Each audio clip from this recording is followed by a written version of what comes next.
que la lumière engendre toujours la lumière, éternellement la lumière. Aujourd'hui, je vais aborder les pays astrales ou les pays astraux, les deux se disent. En fait, je veux parler des continents, des pays et leur positionnement dans le monde astral. Pourquoi?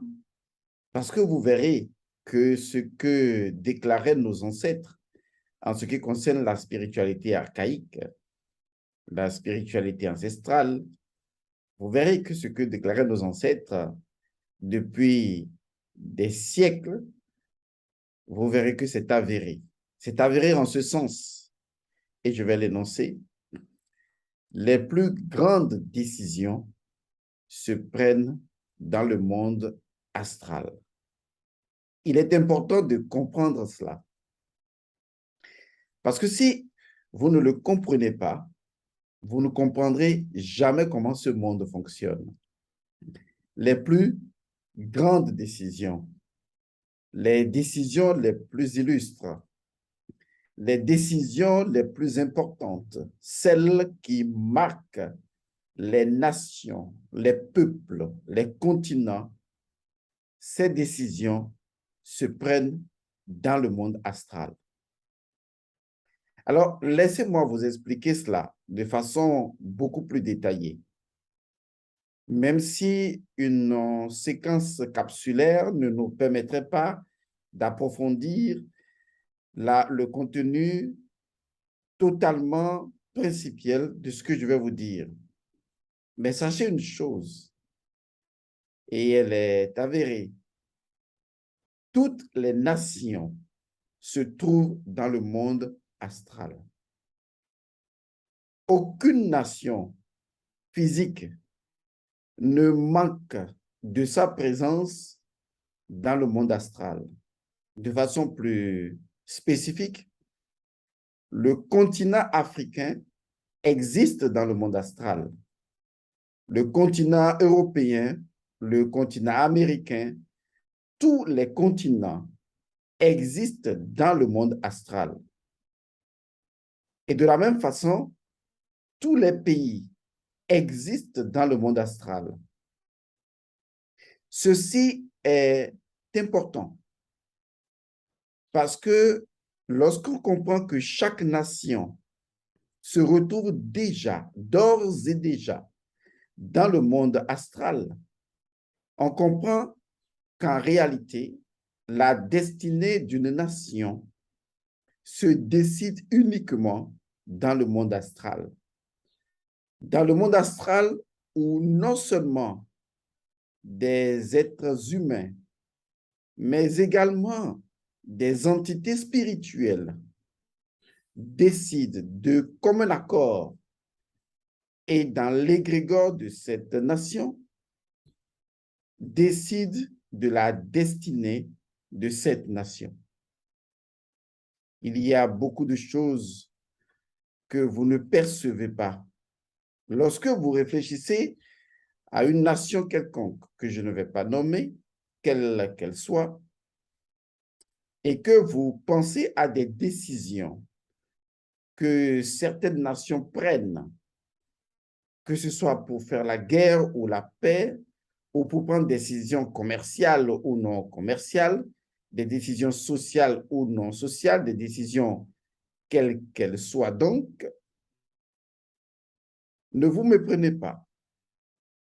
Ces décisions sont prises toujours de commun accord avec l'entité spirituelle de cette nation et par conséquent, les entités spirituelles dans le monde astral qui gouvernent cette nation et qui inspirent les décideurs représentants dans le monde physique, qui les inspirent à agir selon les décisions du monde astral. Ceci est formidablement important. C'est d'ailleurs la raison pour laquelle nos ancêtres avaient privilégié le monde de Hekret. un autre nom pour désigner le monde astral, le monde du cas ou de bas, si vous voulez. Et donc, il existe ce qu'on pourrait appeler la présence d'une nation astrale, qu'elle soit togolaise, qu'elle soit béninoise, ivoirienne, malienne, sénégalaise ou quelle que soit la nation, elle existe dans le monde astral. Son président terrestre est reconnu dans le monde astral. Tant qu'il est reconnu dans le monde physique, il est normalement reconnu dans le monde astral.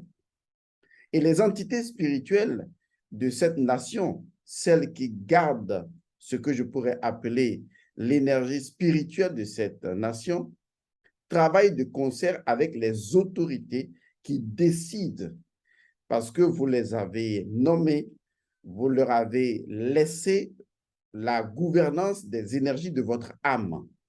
Vous avez validé leur position et parce que vous les avez validées, vous vous laissez conduire et parce que vous vous laissez conduire par des décisions qu'ils prennent dans le monde astral, il existe tout simplement ce que je pourrais appeler des vecteurs d'énergie.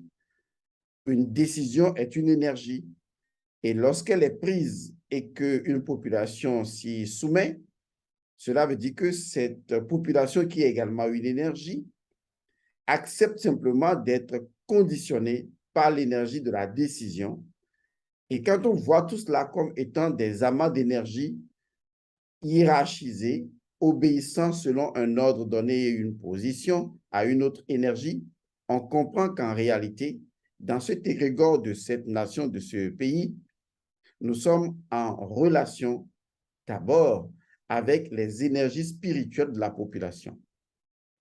Et donc, il est important de comprendre que les nations possèdent une nation, d'accord, qui est purement astrale et dans laquelle les décisions se prennent.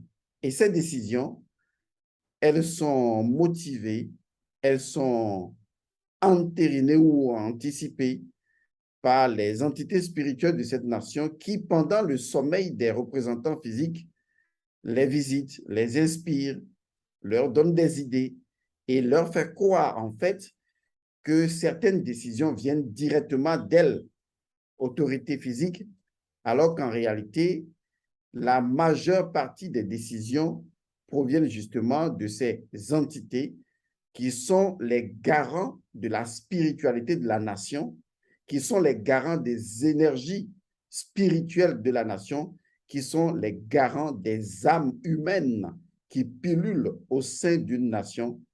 Et par conséquent, la politique se mène véritablement d'abord et avant tout dans le monde astral.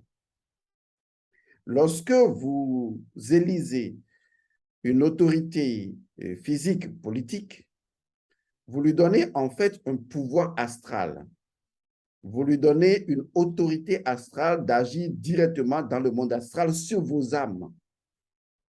Que vos âmes soient dans un corps pendant que vous êtes éveillé physiquement ou que vos âmes soient dans un corps pendant que votre corps est en sommeil, il y a beaucoup de décisions dans le monde astral, beaucoup de conseils des ministres, beaucoup de réunions, beaucoup de rencontres parlementaires, beaucoup de rencontres de l'exécutif qui ont lieu dans le monde astral et souvent à l'insu même de ces grands décideurs qui malheureusement manquent de spiritualité et d'éveil pour constater et participer activement à l'activité du monde astral, activité à plus de 85% plus active que l'activité dans le monde physique qui n'est en fait que son répondant. C'est pour cette raison que vous devez comprendre, des fois, si vous suivez ce que je dis, vous devez comprendre que certaines nations prennent des décisions incompréhensibles parce que leur monde astral n'est pas équilibré. Vous prenez par exemple l'Occident, le monde astral est donc la nation occidentale, disons ça comme ça, astral, vivant dans le monde astral, est totalement perturbé par une forme de déséquilibre naturel propre au monde occidental et qui force l'Occident dans le monde astral à se comporter dans le monde astral déjà comme un impérialiste avec ce que je pourrais appeler son diktat de base qui fonde son idéologie de base, à savoir diviser pour pouvoir régner. Et donc, incapable de créer une véritable communauté parce que les âmes qui constituent le monde occidental et dont la nation occidentale dans le monde astral, la majeure partie de ces âmes, sinon la totalité de ces âmes, véhiculent une énergie d'instabilité psychologique ou d'instabilité de l'âme qui, en fait, les oblige à créer la torpeur parce qu'elles vivant la torpeur elles-mêmes pour pouvoir asseoir une forme de, je vais appeler cela, de vampirisme énergétique afin donc de détruire dans le monde astral déjà des nations communautaires et d'asseoir au travers de leurs dirigeants et des décisions que ces dirigeants prennent et d'asseoir une certaine forme d'incompréhension, d'imbroglio politique dans lesquels ou dans laquelle ou dans lequel eux seuls semblent se retrouver. Vous savez, le fou se retrouve toujours dans sa folie. Même si, d'une certaine manière, il ignore qu'il est un fou, il semble se retrouver dans sa folie. Et c'est ce qui se passe aujourd'hui. Tant que vous ne transposez pas votre conscience dans le monde astral, vous ne comprendrez pas certaines décisions abracadantesques que prennent souvent certaines nations et vous ne comprendrez pas la résistance qui se prépare sur d'autres fronts, que tout d'un coup, une population se soulève, que des gens se lèvent, parce qu'à un moment donné, un appel d'ordre, un appel est lancé dans le monde astral, un appel vibrant qui appelle toutes les âmes à se mobiliser et d'un seul coup, il y a comme une communication énergétique qui se présente dans les âmes humaines dans le monde astral, qui s'interpellent et du coup, naturellement, ces âmes passent à la révolte.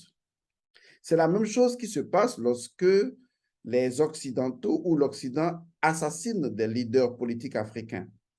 Parce que déjà, inspirés dans le monde astral par leur égrégore et les entités spirituelles de leur égrégore, qui sont focalisées sur le principe idéologique occidental impérialiste, à savoir diviser pour régner. Et donc, ces entités-là qui sont conçues pour ça et qui ne peuvent faire autre chose que ce pourquoi elles sont conçues dans le monde astral, vont chercher à identifier les leaders politiques depuis le monde astral pour pouvoir les assassiner et étendre leur hégémonie. C'est la raison pour laquelle j'ai toujours répété à plusieurs reprises que ce n'est pas la politique qui va sauver le continent africain, parce que le continent africain détient une avance sur tous les autres continents. Et cette avance se trouve dans la spiritualité. Mais ici, nous ne parlons pas d'une spiritualité subjective. Il faudra aller à une spiritualité scientifique, celle-là même que nos ancêtres maîtrisaient. La spiritualité qui se fonde sur des faits, qui se fonde sur la nature, qui est le fait même spirituel. Et donc, spiritualité et science pour nos ancêtres étaient pratiquement la même chose.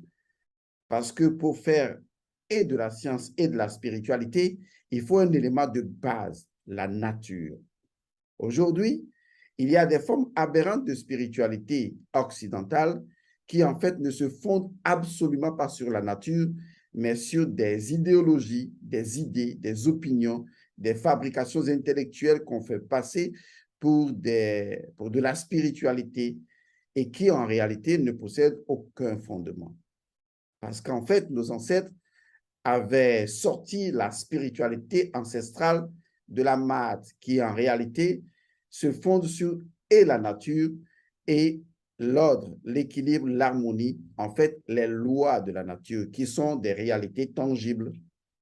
Et donc, toute la spiritualité ancestrale prend son point de départ de ce qui est tangible, pas de ce qui est subjectif, mais de ce qui est tangible, puisqu'elle elle énonce que les mêmes lois qui fondent la science naturelle sont les mêmes lois qui fondent la spiritualité. Et donc, il est hors de question de créer une spiritualité nageuse d'idées dans le monde illusion, mais une spiritualité basée donc sur les faits et naturellement une spiritualité scientifique. Et c'est ce que faisaient nos ancêtres, ils étaient pragmatiques. Pragmatiques, oui, jusqu'à ce qu'à un moment donné, on vienne leur vendre une idée d'un Dieu qui serait fils de Dieu ou qui serait fils de l'homme devenu Dieu. Et donc, une histoire dans un Jérusalem, une idéologie, des visions, des choses qui, en réalité, sont à l'antipode complètement de la nature, puisque on remarque que ces spiritualités impérialistes sortent même de la nature, ne reconnaissent même pas la loi de la nature, mais veulent imposer une forme de dictat que la nature ne pourra absolument jamais accepter. Vous comprendrez donc qu'il est clair pour nous une chose que les Africains ne devront absolument pas accepter. C'est justement ce détournement, d'accord, ce détournement spirituel.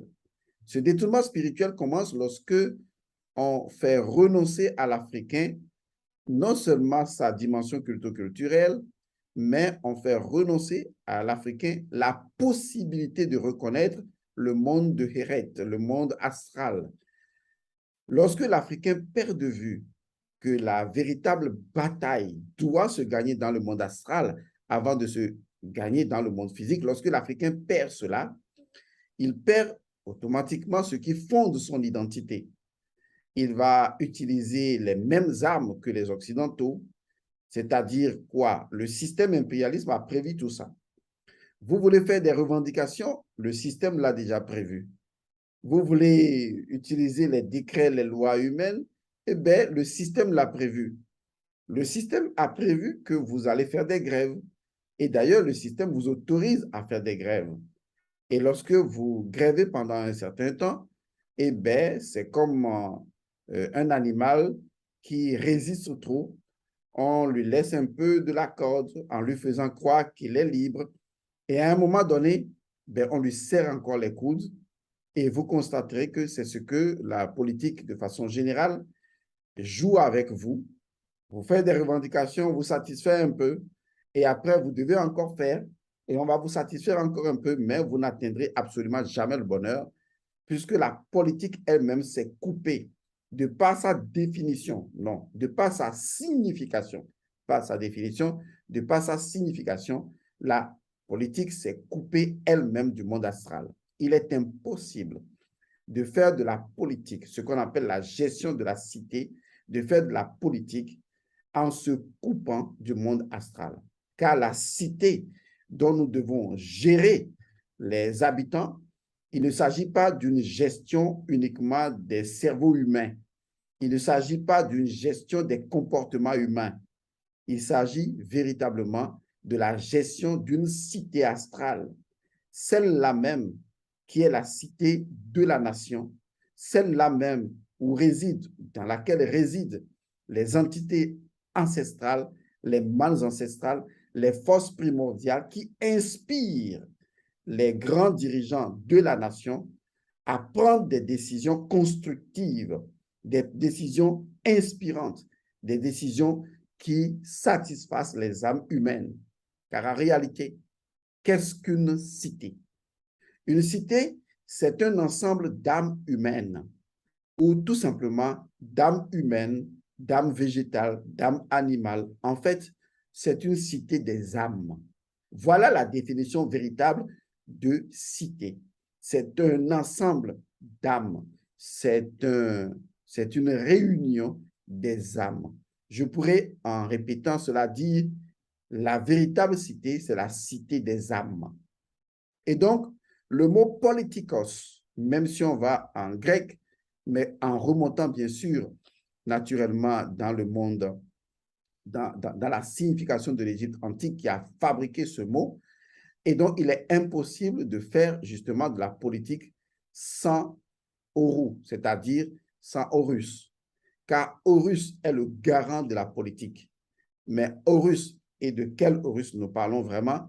Nous parlons justement de Horus l'Ancien, celui-là même qui est, ce que je vais dire, qui siège sur le trône de l'Égypte avant même sa naissance. celui-là même qui détient toute la configuration de la gestion de la cité, celui-là même qui définit la signification de politikos, celui-là qui représente vraiment la cité. Donc, sachez une chose, toutes les nations du monde existent dans le monde astral. Les États-Unis sont dans le monde astral avec sa population qui possède les mêmes habitudes que les habitudes physiques. Le continent africain se trouve dans le monde astral avec sa population ou ses populations qui possèdent les mêmes habitudes que dans le monde physique. Chaque nation se trouve exactement, précisément dans le monde astral. Les vraies batailles se gagnent dans le monde astral.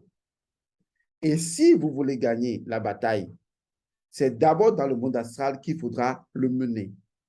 Mais l'Occident, le sachant, va vous éloigner de cette bataille et vous faire croire qu'en utilisant les mêmes armes dans le monde physique, vous allez pouvoir un jour peut-être arranger les choses. Mais posons-nous la question. Si aujourd'hui, eux, ils sont en avance sur nous en matière de technologie, parce qu'ils ont créé un système faux qui maîtrise et qui contrôle le monde, alors posez-vous la question, parce que on est en questionologie. Posez-vous la bonne question au bon moment, à savoir, en quoi et sur quoi, dans quoi nous, Africains, nous sommes en avance sur toutes les nations du monde. C'est à ce niveau que nous devons jouer de notre poids, de notre intelligence. C'est à ce niveau que nous devons jouer, parce que c'est là que se trouve notre fondement identitaire et c'est là qu'en jouant vraiment, nous allons faire basculer les choses. Est-ce que vous savez que la morale ou l'éthique sont avant tout des énergies puissantes? À la limite même, est-ce que vous savez que les lois éthiques et morales possèdent des principes éthiques et moraux et que, en réalité, ce sont des entités vivantes qui vivent dans le monde astral de façon dynamique? Est-ce que vous savez que de façon scientifique et scientologique, il est possible de détenir ces entités, de les créer même s'il en faut? Car qu'est-ce qu'une entité? C'est tout simplement une énergie à laquelle on dédie une volition, à laquelle on dédie une configuration dynamique et qu'on fait agir. Et à partir du moment où on détient la science entitaire, la science des entités, de la création de l'entité ou l'entitologie, on est en mesure de créer des entités de l'éthique, des entités de la morale. Et vous savez maintenant, d'ores et déjà, où est-ce que le combat se mène. Il s'agit d'abord du combat des entités. Et ce combat des entités, des énergies entitaires, se mène avant tout dans le monde astral. En ce moment où je vous parle, vos émotions mènent des combats extraordinaires dans le monde astral, mais vous n'en avez pas conscience parce que la spiritualité ayant déserté les lieux, surtout la spiritualité traditionnelle ayant fui les lieux où il n'y a plus de compétences valables en la matière, personne ne vous dit qu'en ce moment où je parle, vous m'écoutez, en ce moment où vous allez travailler, vaquer à vos occupations, en ce moment où vous prenez des décisions de votre vie, vous ne savez pas ce qui se passe dans le monde astral. Vous êtes en guerre. Vous êtes dans un combat dans le monde astral entre d'autres égrégores, d'autres nations. Mais tout le temps, vous avez été vaincu dans le monde astral. C'est pourquoi vous êtes vaincu dans le monde physique. Je suis en train de vous amener à la conscience astrale, ce que j'appelle l'astralité. C'est un état de conscience astrale qui vous permet de vous retrouver dans le monde astral, consciemment, de vous retrouver dans la forêt. Car la représentation véritable du monde astral, c'est la forêt. Et c'est pour ça que nos ancêtres parlaient naturellement de l'Éthiopie. Non pas tout simplement en parlant d'une forêt physique. Vous savez que les plus grandes initiations ont cours dans la forêt. La forêt est une représentation, signification de ce qu'on pourrait appeler le monde astral. Car rappelez-vous, et je vous l'ai dit, tout ce qui représente une grandeur, comme le désert, comme l'océan, comme la forêt, ce sont des portails vers le monde astral. Le monde astral, c'est le monde des entités. Et c'est là qu'en maîtrisant les entités de son égrégore, on peut les faire batailler pendant qu'on est en train de manger chez soi. Il y a une guerre qui se fait dont vous n'avez absolument pas conscience. Et cette guerre se mène dans le monde astral. Quand vous vous réveillez dans ce monde, vous croyez qu'il est réel pour vous. Je sais, il est réel. Vous pouvez vous blesser. Mais laissez-moi vous dire une chose très simple. Si ce monde est si réel et vous vous blessez dans ce monde, alors que ce monde que vous définissez comme étant si réel pour vous est une production, un enfant du monde astral qu'il a créé. C'est ce qu'on appelle une côte du monde astral qu'il a créé. Alors, comment devrait être selon vous le monde astral? Est-ce que vous pensez que le monde physique devrait être plus réel que le monde astral qu'il a créé? Mais si le monde physique est si réel, ça veut dire que le monde astral qu'il a créé est 1000 fois plus réel que le monde physique. En fait, vous vivez dans un monde d'inversion où toutes les choses sont inversées et vous ne voulez pas vivre à l'envers. Vous voulez vivre à l'endroit. Et vous ne connaissez pas qu'en fait, le secret du chat, c'est de vivre à l'envers. Et tant que vous ne vivrez pas à l'envers, vous ne comprendrez jamais ce monde.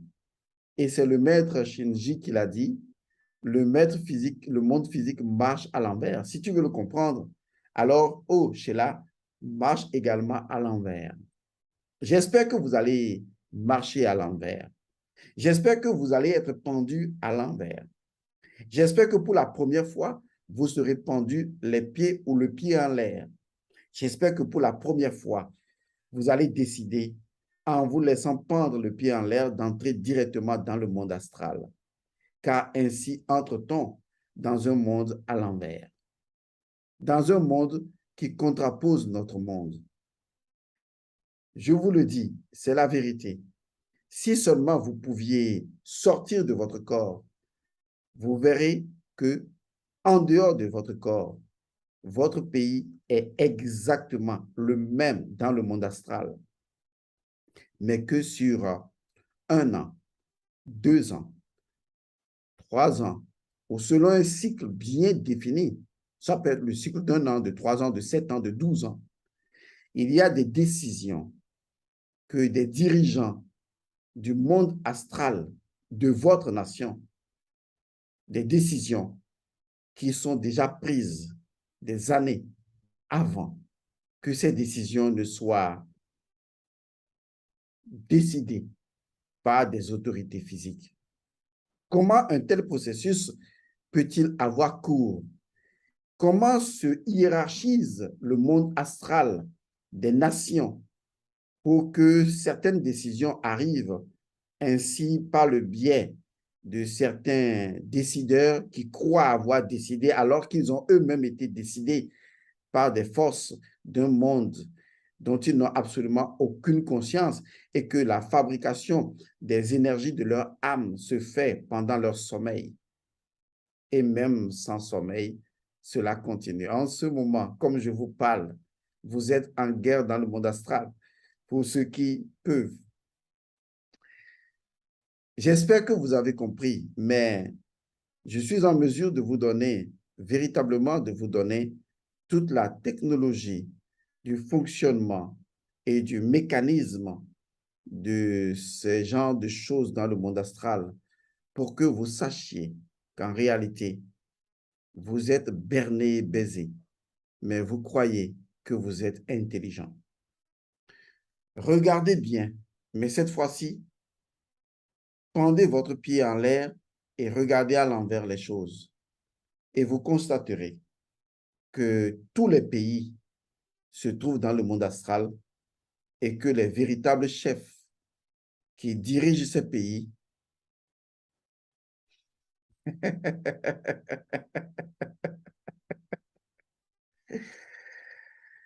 Ô vénérables manes ancestrales, venez à notre secours. Vous voyez donc le danger qu'il y a à se couper de ces manes ancestrales et à adopter une idéologie, un cultuel et un culturel qui ne vous sied pas. Vous voyez la dichotomie qui se produirait au sein même de votre propre astralité en tant que nation. J'ai envie de couler des larmes de joie, peut-être, ou de tristesse, que sais-je. Mais ce que je sais, c'est que je ne sais pas si vous avez vraiment compris ce que je viens de dire. Peut-être, je l'espère. En tout cas, je suppose, j'ose croire que c'est le cas. Que les bénédictions soient.